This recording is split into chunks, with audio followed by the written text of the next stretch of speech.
Once again, welcome back to virtual teaching.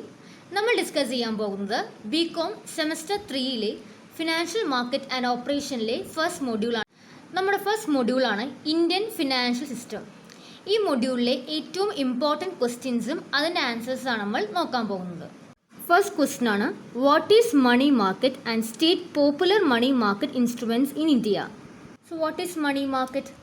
RBI defines money market as a market for short-term financial assets that are close substitute for money.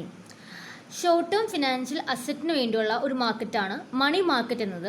അതുപോലെ തന്നെ they are close substitute for money and facilitate exchange of money in primary and secondary market. അതുപോലെ തന്നെ എന്ത് ചെയ്യുന്ന ഒരു exchange of money അത് രണ്ട് മാർക്കറ്റിലും പ്രൈമറി മാർക്കറ്റിലും സെക്കൻഡറി മാർക്കറ്റിലും എക്സ്ചേഞ്ച് ഓഫ് മണി ഫെസിലിറ്റേറ്റ് ചെയ്യുന്ന ഒരു മാർക്കറ്റാണ് മണി മാർക്കറ്റ് എന്നത്. The important money market instruments are commercial paper, certificate of deposit, treasury bill, commercial bill, call money and repurchase agreement. ഇതെല്ലാമാണ് നമ്മുടെ ഇമ്പോർട്ടൻറ്റ് മണി മാർക്കറ്റ് ഇൻസ്ട്രുമെൻ്റ് എന്നത്. സോ ഫസ്റ്റ് വൺ ആണ് commercial paper. Commercial paper എന്നത് നമ്മുടെ company issue ചെയ്യുന്ന ഒരു unsecured promissory നോട്ടാണ്. അതുപോലെ തന്നെ ഇതെന്തുണ്ട്, ഇതിന് ഫിക്സഡ് മെച്യൂരിറ്റി പീരീഡ് ഉണ്ട്. അതുപോലെ തന്നെ it must be approved by RBI. അപ്പോൾ RBI അപ്രൂവ് ചെയ്യുന്ന കമ്പനി ഇഷ്യൂ ചെയ്യുന്ന ഒരു അൺസെക്യൂർഡ് പ്രോമിസറി നോട്ടാണ് കൊമേഴ്ഷ്യൽ പേപ്പർ എന്നത്. അതുപോലെ തന്നെ ഇതെന്തുണ്ട്, ഇതിന് ഫിക്സഡ് മെച്യൂരിറ്റി പീരീഡ് ഉണ്ട്. ഇനി ഈ കൊമേഴ്ഷ്യൽ പേപ്പറിൻ്റെ മെച്യൂരിറ്റി പീരീഡ് എന്നത് 7 days to 1 year വരെയാണ് എൻ്റെ റേഞ്ച് എന്ന് പറഞ്ഞിട്ടുള്ളത്. അതുവരെയാണ് എൻ്റെ മെച്യൂരിറ്റി പീരീഡ് ഉള്ളത്. സെക്കൻഡ് വൺ ആണ് സർട്ടിഫിക്കറ്റ് ഓഫ് ഡെപ്പോസിറ്റ് അല്ലെങ്കിൽ CD എന്നത്. സർട്ടിഫിക്കറ്റ് ഓഫ് ഡെപ്പോസിറ്റ് എന്നത് ഒരു നെഗോഷ്യബിൾ മണി മാർക്കറ്റ് ഇൻസ്ട്രുമെൻ്റ് ആണ്. അതുപോലെ തന്നെ ഇതൊരു ഡെറ്റ് ഇൻസ്ട്രുമെൻറ്റ് കൂടിയാണ്. ഇത് ഇഷ്യൂ ചെയ്യുന്നത് ബാങ്ക് അല്ലെങ്കിൽ ഫിനാൻഷ്യൽ ഇൻസ്റ്റിറ്റ്യൂഷൻസ് ആയിരിക്കും. RBI ഇന്ത്യയിൽ ഇത് ഇൻട്രൊഡ്യൂസ് ചെയ്തത് 1989 നെക്സ്റ്റ് വൺ ആണ് ട്രഷറി ബിൽ അല്ലെങ്കിൽ T-ബിൽ എന്നത്. ട്രഷറി ബില്ല് എന്നത് ഒരു ഷോർട്ട് ടേം പ്രോമിസറി നോട്ടാണ്. ഇത് ഇഷ്യൂ ചെയ്യുന്നത് RBI ആണ് on behalf of central government. Central government പകരമായിട്ട് RBI ഇഷ്യൂ ചെയ്യുന്ന ഒന്നാണ് ഈ ഷോർട്ട് ടേം പ്രോമിസറി നോട്ട് എന്നത്. ഇത് എന്തിനു വേണ്ടി ഇഷ്യൂ ചെയ്യുന്നത് വെച്ച് കഴിഞ്ഞാൽ നമ്മുടെ ബഡ്ജറ്റ് നമ്മൾ പ്രിപ്പയർ ചെയ്യുമ്പോൾ അവിടെ റവന്യൂ എക്സ്പെൻഡിച്ചർ തമ്മിലൊരു വ്യത്യാസം വരും. ആ വ്യത്യാസത്തിനെ ബ്രിഡ്ജ് ചെയ്യാൻ വേണ്ടി, അത് കുറയ്ക്കാൻ വേണ്ടി, അത് ഇല്ലാണ്ടാക്കാൻ വേണ്ടി കൊണ്ടുവരുന്ന ഒരു എക്യുപ്മെൻറ്റ് ആണ് ഈ ട്രഷറി ബിൽ എന്നത്. നെക്സ്റ്റ് വൺ ആണ് കൊമേഴ്ഷ്യൽ ബിൽ. കൊമേഴ്ഷ്യൽ ബിൽ എപ്പോഴും ഉണ്ടാവുന്നത് ട്രേഡ് ട്രാൻസാക്ഷനിലൂടെയാണ്. അതുപോലെ തന്നെ ഇതിൻ്റെ മെച്യൂരിറ്റി പീരീഡ് എന്ന് പറഞ്ഞിട്ടുള്ളത് 30 days തൊട്ട് 90 days വരെയാണ്. It depends upon the credit given. നമ്മൾ ട്രേഡേഴ്സ് എത്ര ക്രെഡിറ്റ് കൊടുക്കും അതനുസരിച്ചിരിക്കും കൊമേഴ്ഷ്യൽ ബില്ലിൻ്റെ മെച്യൂരിറ്റി പീരീഡ്. അതുപോലെ തന്നെ നമുക്ക് ഈ ബിൽ മാർക്കറ്റിൽ പാർട്ടിസിപ്പേറ്റ് ചെയ്യാൻ പറ്റുന്നത് കൊമേഴ്ഷ്യൽ ബാങ്കിന്, കോർപ്പറേറ്റ് ബാങ്കിന്, ഫിനാൻഷ്യൽ ഇൻസ്റ്റിറ്റ്യൂഷൻസിന്, അതുപോലെ തന്നെ മ്യൂച്വൽ ഫണ്ട്സിനെല്ലാമാണ്. നെക്സ്റ്റ് വൺ ആണ് call or notice money. Call or notice money എന്നത് വളരെ ചെറിയ ഒരു ഷോർട്ട് ടേം പീരീഡ് ലോണാണ് കോൾ മണി അല്ലെങ്കിൽ നോട്ടീസ് മണി എന്നത്. അതും ഇതിൻ്റെ ടൈം എന്ന് മെച്യൂരിറ്റി പീരീഡ് എന്നത് ജസ്റ്റ് ഫോർ 1 to 14 days വരെ ഉള്ളൂ. ഈ ലോൺ റീപേ ചെയ്യുന്നത് ഒന്നില്ലെങ്കിൽ നമ്മുടെ ലെൻഡർ ആരാണോ ആ ലോൺ തന്നത് അവരുടെ ആവശ്യപ്രകാരം അപ്പോൾ തന്നെ റീപേ ചെയ്യണം.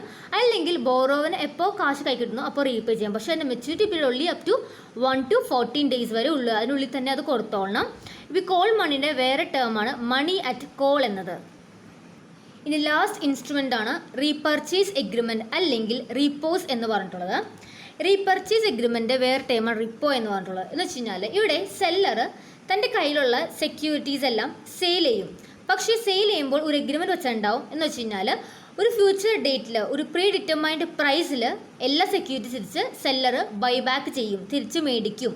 അങ്ങനെയുള്ള ഒന്നാണ് റീപ്പോസ് അല്ലെങ്കിൽ റീപർച്ചേസ് എഗ്രിമെൻറ്റ് എന്ന് പറഞ്ഞിട്ടുള്ളത്.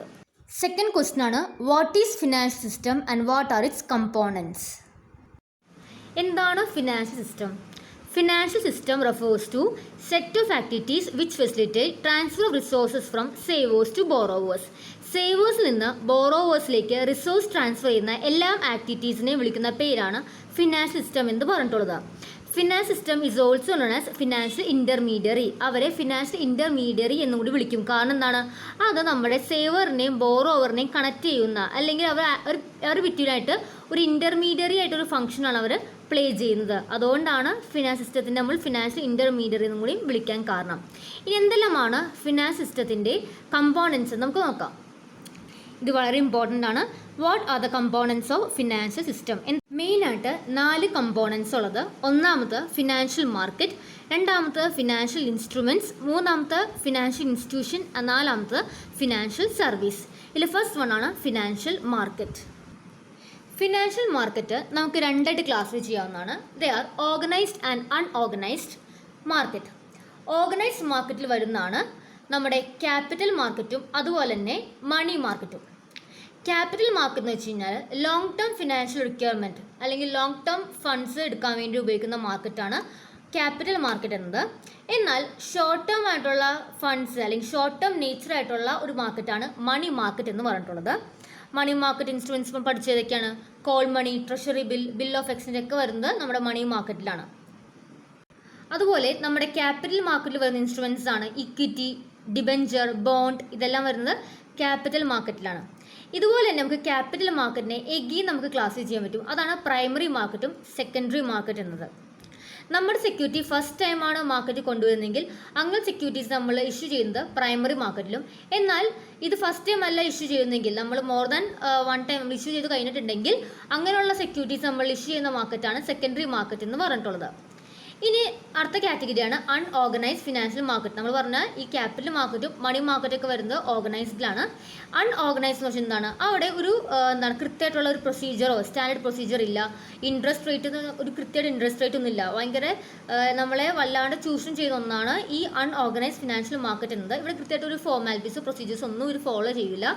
അങ്ങനെയുള്ള ഒരു മാർക്കറ്റാണ് അൺഓർഗനൈസ്ഡ് ഫിനാൻഷ്യൽ മാർക്കറ്റ് എന്നത്. നെക്സ്റ്റ് കമ്പോണൻ്റ് ആണ് ഫിനാൻഷ്യൽ ഇൻസ്റ്റിറ്റ്യൂഷൻസ്.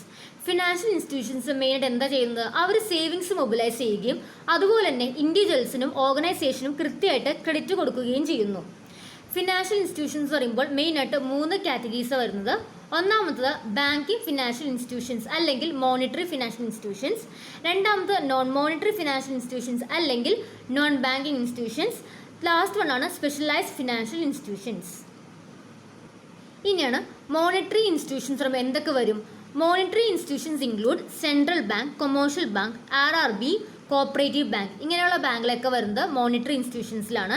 ഇനി നോൺ മോണിറ്ററി ഇൻസ്റ്റിറ്റ്യൂഷൻസ് അല്ലെങ്കിൽ നോൺ ബാങ്കിങ് ഇൻസ്റ്റിറ്റ്യൂഷൻസ് ഏതൊക്കെയാണ്, RBFC, investment companies, leasing firms, ഇതൊക്കെയാണ് നോൺ മോണിറ്ററി ഇൻസ്റ്റിറ്റ്യൂഷൻസ് വന്നിട്ടുള്ളത്.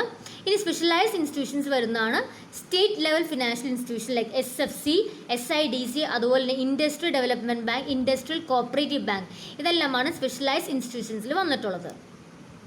ഇനി തേർഡ് കമ്പോണൻ്റ് ആണ് നമ്മുടെ ഫിനാൻഷ്യൽ ഇൻസ്ട്രുമെൻറ്റ്സ് എന്ന് പറഞ്ഞിട്ടുള്ളത്. എന്താണ് financial instruments? They are a variety of written legal claims on money that are transferred from one person to another.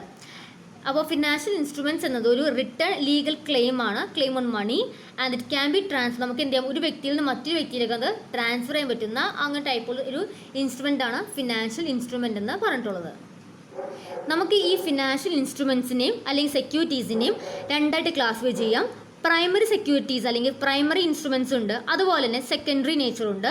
Primary വെച്ച് കഴിഞ്ഞാൽ കമ്പനി നേരിട്ട് അവരുടെ ആ ഒരു സെക്യൂരിറ്റീനെ മാർക്കറ്റിൽ ഇഷ്യൂ ചെയ്യുകയാണെങ്കിൽ അതാണ് പ്രൈമറി എന്ന് പറഞ്ഞിട്ടുള്ളത്. സെക്കൻഡറി എന്ന് വെച്ച് കഴിഞ്ഞാൽ ഫിനാൻഷ്യൽ ഇൻ്റർമീഡിയറി വഴിയാണ് ഈ സംഭവം സേവേഴ്സിലേക്ക് അല്ലെങ്കിൽ നമ്മുടെ മാർക്കറ്റിലേക്ക് എത്തുന്നെങ്കിൽ അതാണ് സെക്കൻഡറി നേച്ചർ എന്ന് പറഞ്ഞിട്ടുള്ളത്. നെക്സ്റ്റ് വൺ ആണ് ഫിനാൻഷ്യൽ സർവീസ്.